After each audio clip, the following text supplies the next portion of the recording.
Hello and welcome back to English Voices, your home for clear English and relaxed everyday conversation. I'm Jamie and I'm here with Alex. You seem unusually peaceful today. Almost too peaceful.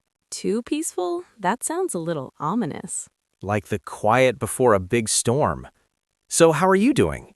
I'm doing well. I'm doing well. The most famous phrase in the English language. What's wrong with it? It's a good phrase. Concise, simple, and always safe. But it's not very descriptive. How are you really doing today? All right, you got me. To be honest, for about 5 minutes this morning, I felt like giving up on everything. Wow. Everything? That's a strong word. What was going on? You know those mornings where you just open your eyes, think about your life, your to-do list, your ambitions, and your brain just goes, nope, I'm out, I resign, best of luck. Oh, I know that feeling all too well. It's like your brain is handing you a resignation letter. Exactly. Dear human, I'm exhausted. Please find a new brain. Sincerely, your brain. And I bet many of our listeners can relate to that. You wake up and you already feel like the day is too much to handle. It's not always about the big things either. I almost quit the gym again today. Again? Yes, again. I went once, my legs were sore for 3 days, and my brain was like, great, we've done fitness. We're set for life. A lifetime membership after a single workout. I like that. I think a lot of our listeners feel that way about learning English. They tackle one difficult grammar concept and think, that's it for me, I'm breaking up with English. One challenging tense, one confusing sentence, and you want to toss your textbook out the window. But if you're here with us now, that means something wonderful. It means you haven't given up. You're still here, still pushing forward, even when it's tough. So today, we want to dive into that. Today's episode is all about not giving up on yourself. We're going to explore those moments when you feel like quitting on English, on your dreams, on your goals, and how to keep moving forward in a kind and realistic way. And don't worry about the language. This is a B1 level episode, perfect for practicing conversational English and discussing real-life feelings. If you're at an A2 level, you can stick with us too. Some words might be new, but we'll explain the important ones as we go. We also want to hear from you in the comments. Complete this sentence. One thing I don't want to give up on is blank because blank. For example, one thing I don't want to give up on is learning English because I dream of traveling, or my health because I want to be strong.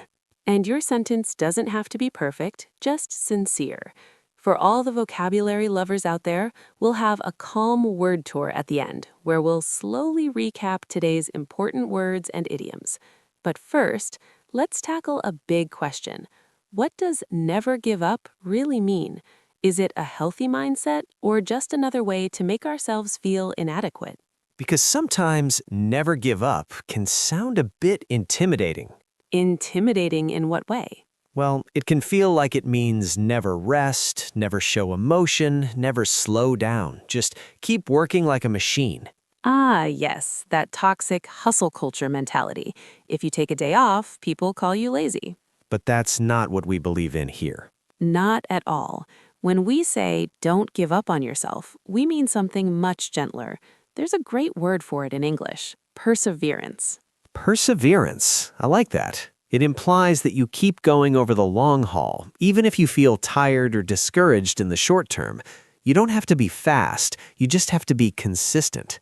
There's another word I love, resilience. I hear that a lot. What does resilience mean to you? To me, resilience is like a tree in a storm. The tree may bend, but it doesn't break. Life may push it around, but it always finds a way to stand tall again. I love that imagery. You can bend, but you don't have to break. So never give up doesn't mean you can't rest or feel down. It just means that even if you stumble, you don't give in completely and discard your dreams.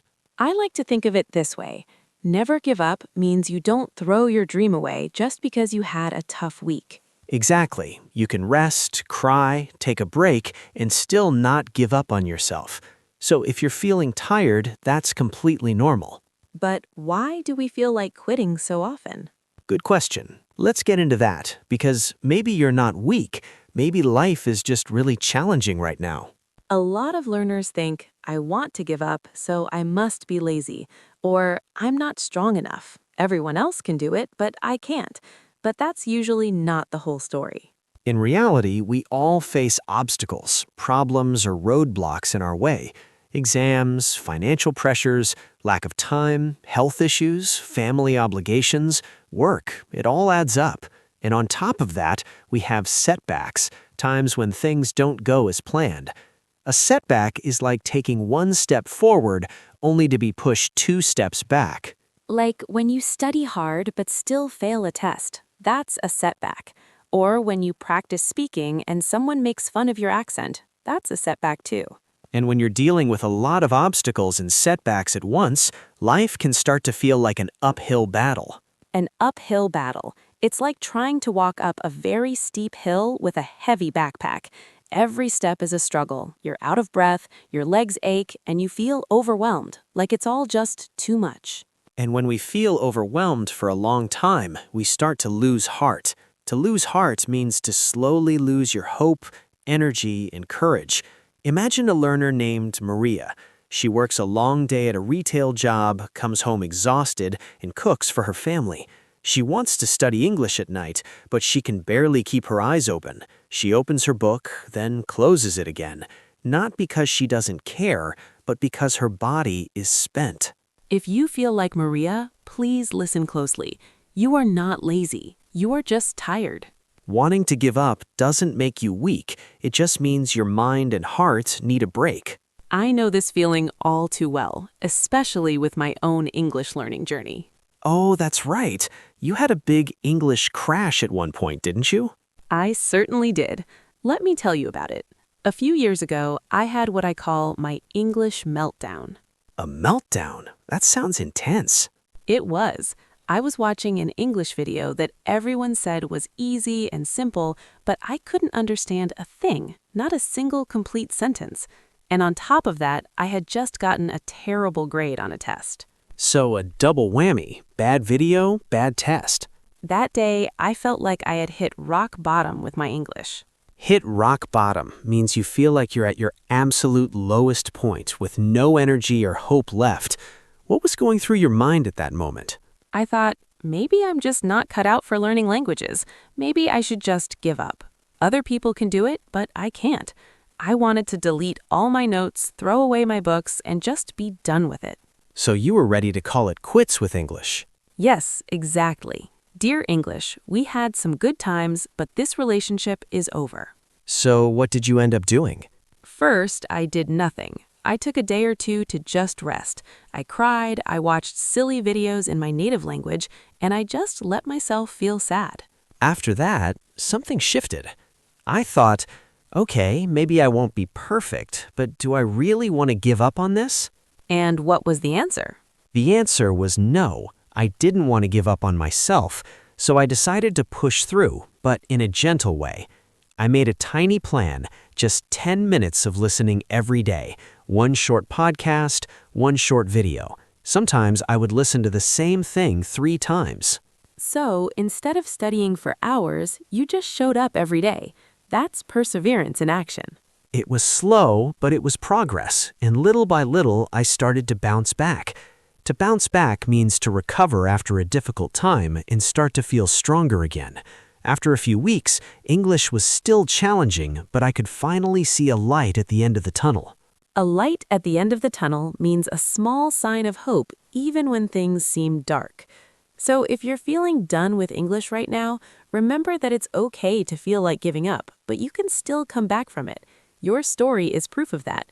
You hit rock bottom, but you didn't stay there. You bounced back with small, kind steps. And you've had your own I want to quit moments, right? Yes, but mine was about my studies and also a little bit about snacks.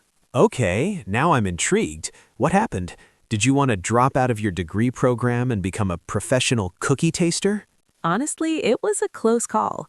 I was studying for a major exam, working, helping out my family, and trying to exercise in the mornings. I was trying to be healthy, your co-host's name. Work, family, studying, and the gym all at once? That's a lot to handle. It was overwhelming. After a few months, I looked at my progress and thought, this is going nowhere. I'm not seeing any results. This is pointless. I wanted to quit the course, the gym, everything. That feeling of what's the point? Why keep trying if nothing is changing? Exactly. I didn't feel strong or resilient. I just felt tired and defeated. So what changed? One day, I spoke to a teacher and told her, I think I'm going to quit. I'm just not good at this. She looked at my work and said, your co-host, you are actually on the right track. You just want to see results too quickly. On the right track, so you were moving in the right direction, just not at the pace you wanted. She pointed out small areas where I was slowly improving and said, if you stick with it, you'll see a big difference later on. Stick with it means to continue with a plan even when it feels boring, slow, or difficult. She told me it was a time. So, you didn't suddenly transform into a superhero. You just made the battle smaller and kept moving forward. I chose not to give up on the course. I stayed the course with small daily actions, and slowly things got better. And that brings us to the practical part of our conversation. What can our listeners do today to not give up on themselves? Let's share 3 gentle ways to keep going.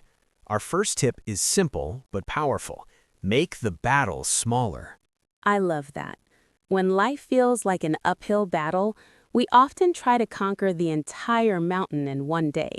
We look at the whole thing and think, I have to do all of this today. And then we get exhausted before we even start. It's like standing in a messy room and thinking, I have to clean this whole place. It makes you want to lie down and give up. But if you just say, I'll clean this one table, it suddenly feels manageable. One table, one corner, one drawer. For English, that could be 5–10 minutes, one page, one exercise, or even just one sentence spoken out loud. There's another battle we need to make smaller too, the one inside our heads. That's our second tip. Change the story you tell yourself. The words we use to talk to ourselves can be more damaging than any failed exam. Many learners tell themselves, I'm failing, I'm bad at this, or I'll never be fluent. That negative self-talk slowly erodes your resilience. It's like your heart gives up before you even try to speak. I experienced that with my studies. My grades weren't terrible, but in my head, I kept repeating, you're falling behind. So even when I made progress, it didn't feel like it because the narrative was always so negative. It's like watching a movie with sad music constantly playing in the background. Even the happy moments feel heavy. We need to change the soundtrack. So how can our listeners do that in a simple way? You can try using new phrases in your mind, like, this is a setback, not the end of the road. Or, I'm on the right track, just moving at my own pace. Or, I can bounce back from this. Setback, not the end. On the right track, just slow. I can bounce back. After a bad test, instead of thinking, I'm stupid, you can say, okay, this is a setback. I need to adjust my study methods, not throw everything away. It may sound like a small thing, but these phrases are like a gentle hand on your own shoulder. When you change your words, you protect your heart and give yourself a chance to push through the tough days instead of attacking yourself. And even with a kinder inner voice, some days will still feel too heavy to handle alone. That's why our third tip is so important. Don't fight alone. This one is huge. When you feel overwhelmed, your brain often tells you, no one understands, you're all alone in this. But that voice is lying. I remember a girl who wrote to us saying, I'm the only person in my city who struggles with English like this. And then in the comments under that same video, there were hundreds of people saying, me too. She wasn't alone at all. She was part of a secret club and didn't even know it. When you share your struggles, you often find your people. That person could be a friend, a teacher, a mentor, a study partner, or an online community, like our Clarity English Studio family. I have a friend I text when I feel like giving up.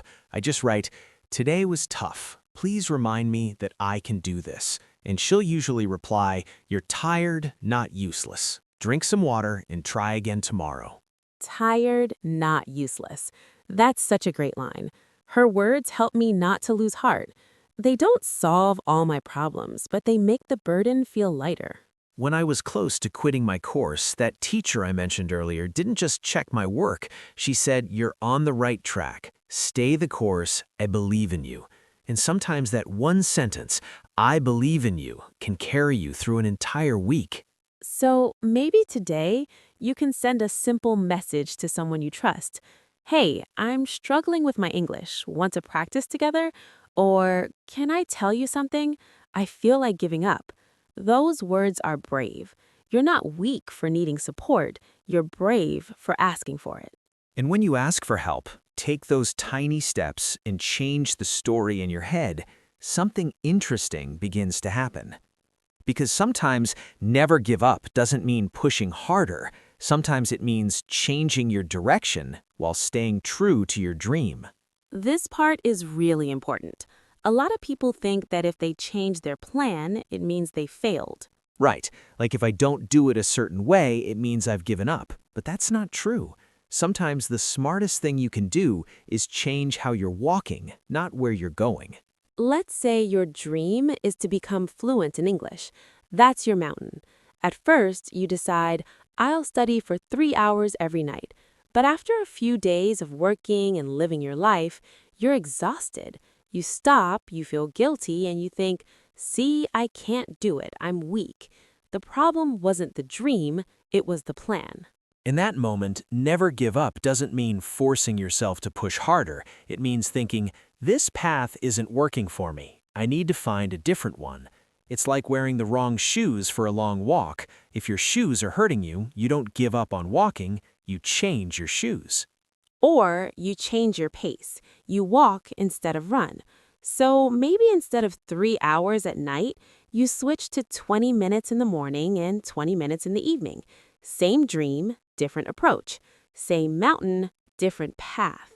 Or maybe you're always studying from a boring grammar book, and every time you open it, you feel your soul leave your body. In that case, maybe you switch to podcasts, stories, or videos that you actually enjoy.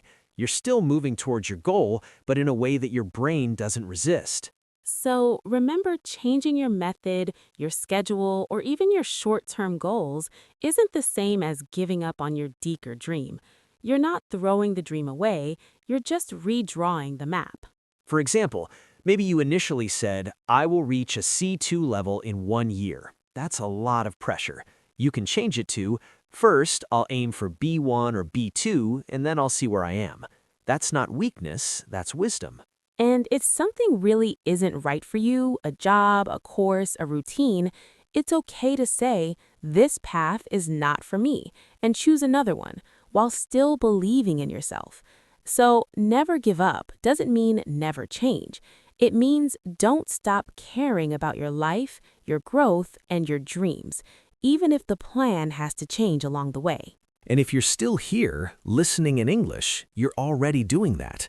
You might be tired or slow, but you didn't give up today. You pressed play.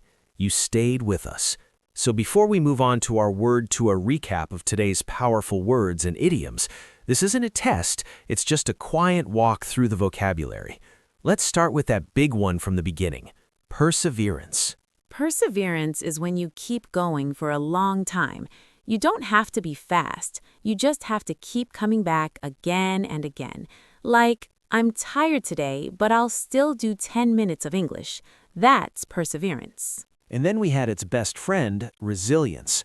Resilience is like that tree we talked about. The wind blows, the tree bends, but it doesn't break. In people, resilience is when life knocks you down, but you get back up again. Earlier, we also talked about obstacles and setbacks. An obstacle is like a block in your path, something that gets in your way. And a setback is when you've made an effort, but something pushes you backward. And then we use the powerful image of an uphill battle. An uphill battle is when something feels incredibly difficult, like walking up a steep hill with a heavy bag on your back. And when life feels like an uphill battle for a long time, we sometimes lose heart. To lose heart is to start to lose your hope, energy, and courage. Sometimes that feeling can lead us to hit rock bottom. To hit rock bottom means to feel like you're at your lowest point with no energy or hope left. But the story doesn't have to end there. Because after hitting rock bottom, you can bounce back. To bounce back means to recover after a difficult time, like a ball that hits the ground and comes back up. And when you're down but still moving forward, you push through. To push through means to keep going through a difficult moment, just enough to get to the other side. We also mentioned stay the course and stick with it. They're similar. Stay the course means to continue on the same path, and stick with it is a more casual way of saying to keep going with a plan. Then we had the hopeful phrase, on the right track. It means you're going in a good direction, even if you're not at the finish line yet. And when you stay on the right track for a while, you might finally see a light at the end of the tunnel. That means a small sign of hope after a dark or difficult time. Then we played with the famous idiom, when the going gets tough, the tough get going. It means that when life becomes difficult, strong people take action. And my personal version, when the going gets tough, I get snacks. And all of this brings us back to our main message today. Don't give up on yourself. It means that even when you're tired, slow, or sad, you still believe in the importance of your life and your dreams. You don't throw them away. If you're still here, listening in English, you're already doing that. You might be tired or slow, but you didn't give up today. You pressed play. You stayed with us. So before we move on to our word tour recap of today's powerful words and idioms, this isn't a test, it's just a quiet walk through the vocabulary. Let's start with that big one from the beginning, perseverance. Perseverance is when you keep going for a long time. You don't have to be fast. You just have to keep